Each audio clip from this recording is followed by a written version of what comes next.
ലോക്സഭാ തെരഞ്ഞെടുപ്പിൽ സ്ത്രീകൾ ശക്തമായി രാഷ്ട്രീയം പറയുമെന്ന് മഹിളാ മോർച്ച സംസ്ഥാന അധ്യക്ഷ നിവേദിത സുബ്രഹ്മണ്യം. സ്ത്രീപക്ഷ വികസനം നടപ്പിലാക്കിയ മോദി സർക്കാരിനായിരിക്കും ഇത്തവണ കേരളത്തിലെ സ്ത്രീകൾ വോട്ട് ചെയ്യുക എന്നും നിവേദിത ജനം ടിവിയോട് പ്രതികരിച്ചു.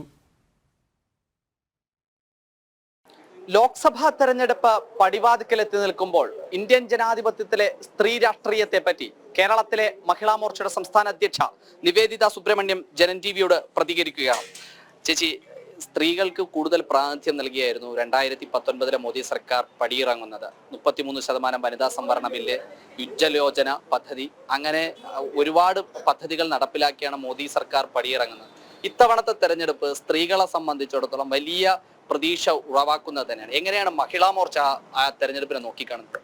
കഴിഞ്ഞ പ്രാവശ്യവും ഏറ്റവും കൂടുതൽ സ്ത്രീകൾ തന്നെയാണ് മോദി സർക്കാരിനെ പിന്തുണച്ചിരിക്കുന്നത്. കാരണം ബേട്ടി പഠാവോ ബേട്ടി ബച്ചാവോ എന്നുള്ള മുദ്രാവാക്യവുമായിട്ട് തുടങ്ങിയ അദ്ദേഹത്തിന്റെ സ്ത്രീപക്ഷ പദ്ധതികൾ ഇന്ന് 33% സംവരണം വരെ എത്തി നിൽക്കുകയാണ്. ആദ്യ കാലഘട്ടത്തിൽ തന്നെ അദ്ദേഹത്തിന്റെ നിലപാട് വ്യക്തമാക്കിയിട്ടുണ്ട്. മോദി സർക്കാരിന്റെ നിലപാട് പ്രധാനമന്ത്രി തന്നെ വ്യക്തമാക്കിയിട്ടുണ്ട്.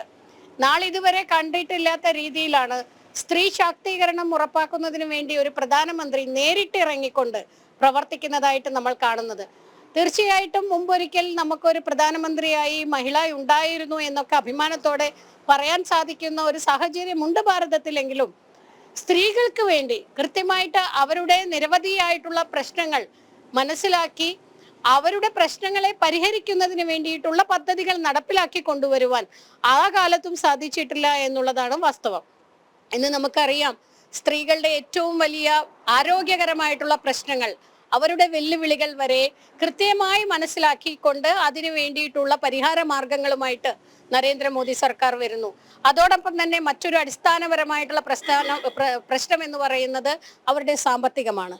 സ്വന്തം കാലിൽ നിൽക്കാൻ പ്രാപ്തിയില്ലാത്ത സ്ത്രീകൾ ഒരു ബാധ്യതയാണ് എന്ന് കരുതുന്ന ഒരു സമൂഹത്തിന് മുമ്പിൽ സ്വന്തം കാലിൽ നിൽക്കാൻ സാധിക്കുന്ന വനിതകളെ വാർത്തെടുക്കുന്ന ഒരു സമ്പ്രദായം എങ്ങനെയാണ് ഇവിടെ ഉളവാക്കേണ്ടത് എന്ന് വ്യക്തമായി മനസ്സിലാക്കിക്കൊണ്ട് ഇന്ന് ലാഖ്പതി ദീദിമാരെ സൃഷ്ടിച്ചുകൊണ്ട് ഇതാ നമ്മൾ ഭാരതം ആത്മനിർഭർ ഭാരതിലേക്ക് സ്ത്രീകളുടെ മുന്നേറ്റത്തോടുകൂടി തന്നെ നമ്മൾ സാധ്യമാക്കി കൊണ്ടുവരിക.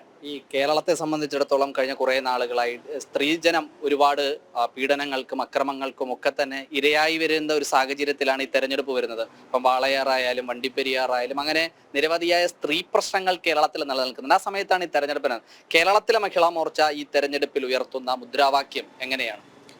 സ്ത്രീ ശാക്തീകരണം വാക്കുകളിലൂടെയല്ല, പ്രാവർത്തികമാക്കേണ്ട നടപടികൾ സ്വീകരിച്ചുകൊണ്ട് കൃത്യമായിട്ട് നടപടികൾ എടുക്കുകയും അത് പ്രാവർത്തികമാക്കി കൊണ്ടുവരികയും ചെയ്യുന്നതിലൂടെയാണ് എന്ന് കാണിച്ചു കൊടുത്തുകൊണ്ട് മുന്നോട്ട് പോകുന്ന ഒരു സർക്കാർ, നരേന്ദ്രമോദി സർക്കാർ ഒരു മോഡലാണ്, റോൾ മോഡലാണ്.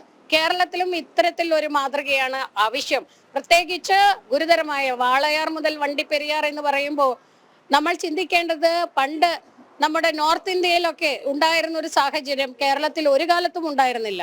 കേരളം എക്കാലത്തും സാംസ്കാരികപരമായിട്ടും സാമ്പത്തികപരമായിട്ടും ഔന്നിത്യത്തിൽ തന്നെയായിരുന്നു. ആ ഒരു കാലഘട്ടത്തിൽ നിന്ന് ഇപ്പോൾ നമ്മൾ എത്തി നിൽക്കുന്നത് ഏത് സാഹചര്യത്തിലേക്കാണ് എന്നുള്ളതാണ് ചിന്തിക്കേണ്ടത്. അത് നോക്കുമ്പോൾ ഇന്ന് സ്ത്രീകളെ പാടെ അധപ്പതിപ്പിച്ചിരിക്കുകയാണ്. നമുക്കറിയാം, കുടുംബശ്രീ, തൊഴിലുറപ്പ് പോലെയുള്ള സംവിധാനങ്ങളെ പോലും രാഷ്ട്രീയപരമായിട്ട് അവരുടെ വോട്ട് ബാങ്കായിട്ട് മാത്രം നിലനിർത്തുന്ന, അടിമകളാക്കി നിലനിർത്തുന്ന ഒരു സാഹചര്യം ഇന്ന് കേരളത്തിലുണ്ട്. തീർച്ചയായിട്ടും മഹിളാ മോർച്ച ഉന്നയിക്കുന്നത് ഇത്തരത്തിലുള്ള ഒരു അടിമത്തത്തിലേക്കല്ല സ്ത്രീകളെ നയിക്കേണ്ടത്, അല്ലെങ്കിൽ നിശ്ചലരാക്കിക്കൊണ്ട് മുന്നോട്ട് പോകുകയല്ല സ്ത്രീ ശാക്തീകരണം എന്ന് പറയുന്നത്. സ്ത്രീ ശാക്തീകരണം എന്ന് പറയുന്നത് ചലനാത്മക ശക്തിയായിട്ടുള്ള സ്ത്രീയെ പ്രചോദിപ്പിച്ചുകൊണ്ട് അവരുടെ സാമ്പത്തികവും സാംസ്കാരികവുമായിട്ടുള്ള അടിത്തറയെ കൂടുതൽ ഭദ്രമാക്കിക്കൊണ്ട് അവരുടെ സ്വയം ശാക്തീകരണം, അല്ലെങ്കിൽ അവർ പരാശ്രയമില്ലാതെ മുന്നോട്ട് പോകുന്ന രീതിയിലേക്ക്, അവരുടേതായിട്ടുള്ള സ്പേസിലേക്ക് അവരെ എത്തിക്കുന്നതിലൂടെയാണ്.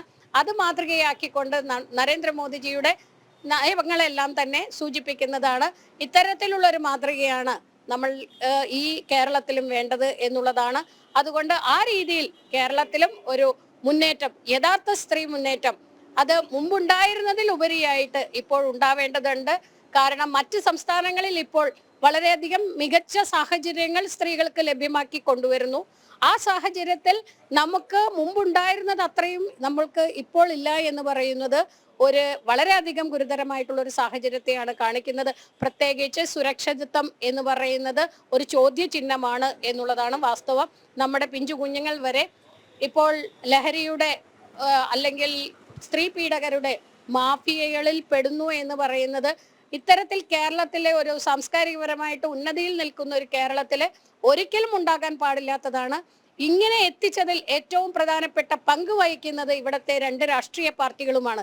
കാരണം ഒരു കാലത്തും സ്ത്രീകളെ വേണ്ടിയിട്ട് അല്ലെങ്കിൽ സ്ത്രീകളുടെ സംരക്ഷണമായാലും സ്ത്രീകൾ എന്നുള്ള ആ ശക്തി, അവരുടെ ശക്തിയെ പ്രചോദിപ്പിക്കുന്നതിന് എന്തൊക്കെയാണ് വേണ്ടത് എന്നുള്ള ചിന്തയിൽ പ്രവർത്തിക്കാത്തത് കൊണ്ട് നിരവധിയായിട്ടുള്ള വെല്ലുവിളികൾ അവർക്ക് ഉണ്ടാകുന്നതിന് ഇടയാക്കിയിട്ടുള്ളത് ഈ ഇരുമുന്നണികളുമാണ്. അതുകൊണ്ട് തന്നെ അവരെ തഴഞ്ഞുകൊണ്ട് യഥാർത്ഥ സ്ത്രീ ശാക്തീകരണം ആഗ്രഹിക്കുന്നവര് ഇന്ന് കേരളത്തില് ഉണ്ട് എന്നുള്ളത് കൊണ്ട് തീർച്ചയായിട്ടും വരുംകാലങ്ങളിൽ അവരെല്ലാം തന്നെ ഈ ഒരു മാതൃകയ്ക്ക് മുമ്പിൽ അല്ലെങ്കിൽ നരേന്ദ്രമോദിയുടെ വികസന സങ്കല്പങ്ങൾക്ക് മുമ്പിൽ മോദിയുടെ ഗ്യാരണ്ടിയിൽ പൂർണ്ണ വിശ്വാസം ഉൾക്കൊണ്ടുകൊണ്ട് ഇവിടെ ഭാരതീയ ജനതാ പാർട്ടിക്ക് ഒപ്പം ഉണ്ടാവും എന്നുള്ളത് തന്നെയാണ് ഞങ്ങൾ പ്രതീക്ഷിക്കുന്നത്.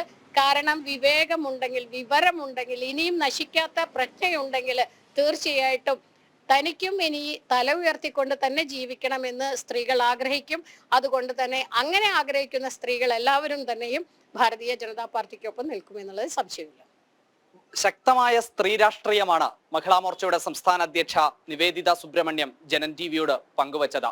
ആത്മനിർഭർ ഭാരതത്തിൽ സ്ത്രീ ശാക്തീകരണത്തിന്റെ ശക്തി കൂട്ടുന്നതാകും ഇത്തവണത്തെ ലോക്സഭാ തെരഞ്ഞെടുപ്പിൽ സ്ത്രീ ശക്തി എന്നും മഹിളാ മോർച്ച സംസ്ഥാന അധ്യക്ഷ സൂചിപ്പിക്കുകയാണ്.